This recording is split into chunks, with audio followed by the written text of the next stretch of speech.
In my previous video, you may have seen this graphic comparing the difference between Bluetooth recorded video and video recorded directly onto my InfiRay Finder. There was a mistake. We don't use Bluetooth anymore. That's kind of old school technology. Everybody's now using Wi-Fi. I had a brain fart there.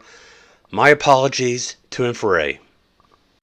Carpe Jesus, the day before Valentine's Day, and I'm on a part of a property that I haven't been on in a couple weeks, and I've got hogs there behind the cattle in the middle of the screen.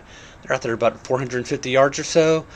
The wind is supposedly in my favor, but when I started doing my stalk, I felt the wind to my back, and in the process, as I was getting closer and closer to the hogs, their numbers kept declining as they were moving off into the woods to the west, or to the left in this case.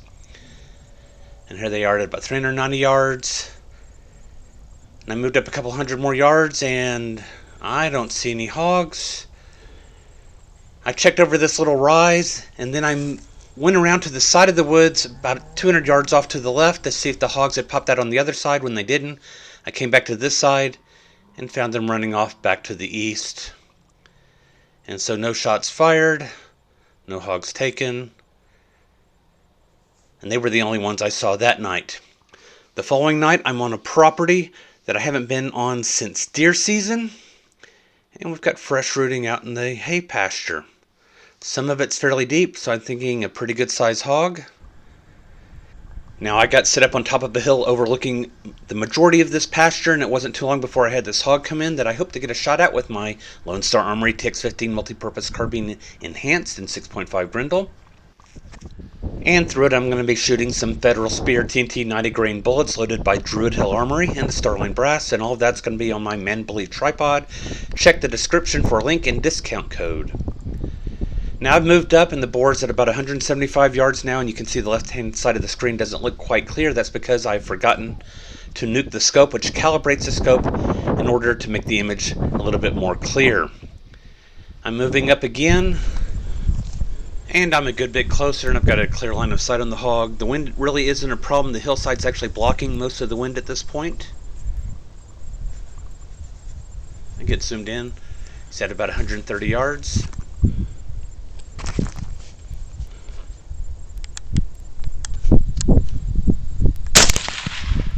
That shot broke the leg and went into the chest cavity at heart level. The second shot hit about mid-body on the back.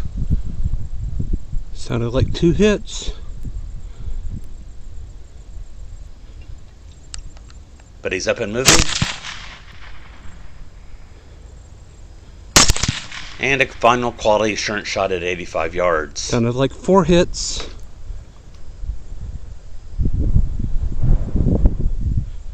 Run, deer, run.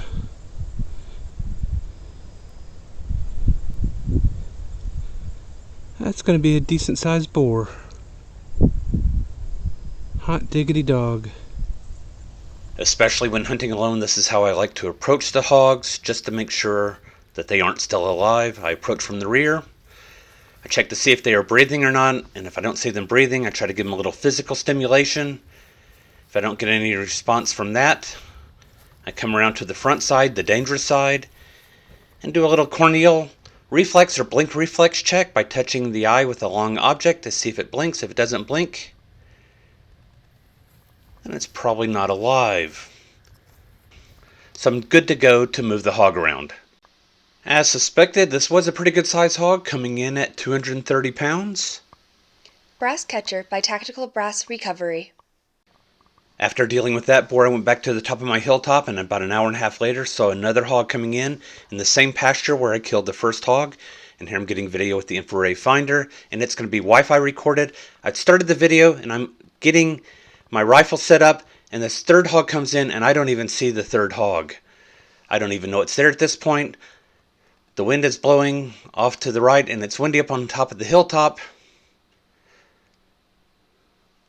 And there I go, heading off. I'm trying to get an angle going down the mowed portion of the pasture to get an angle on the boar down in the lower pasture where I killed the first hog, not even realizing the third hog is there. Then I scan with my hand scanner. I see that there's a hog close. This confuses me, but this is the hog that I'm going to shoot, and it's the third hog.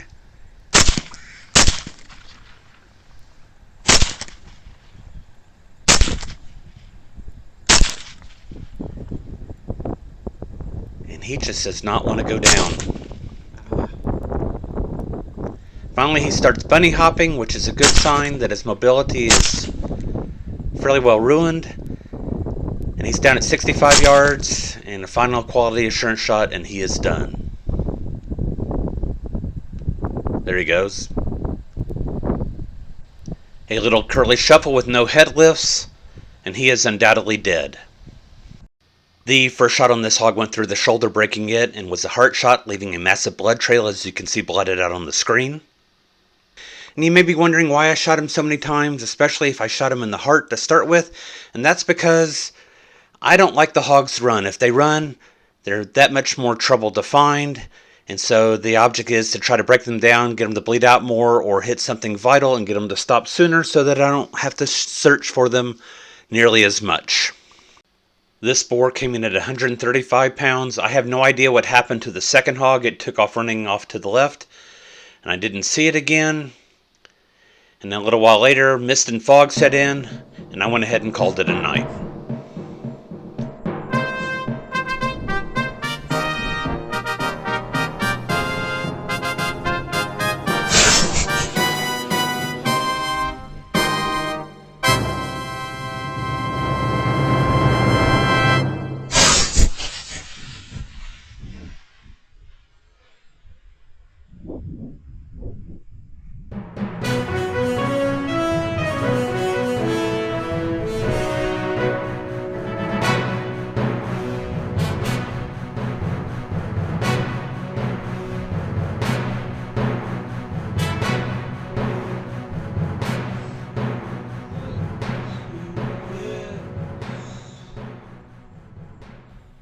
Carpe sus, my friends.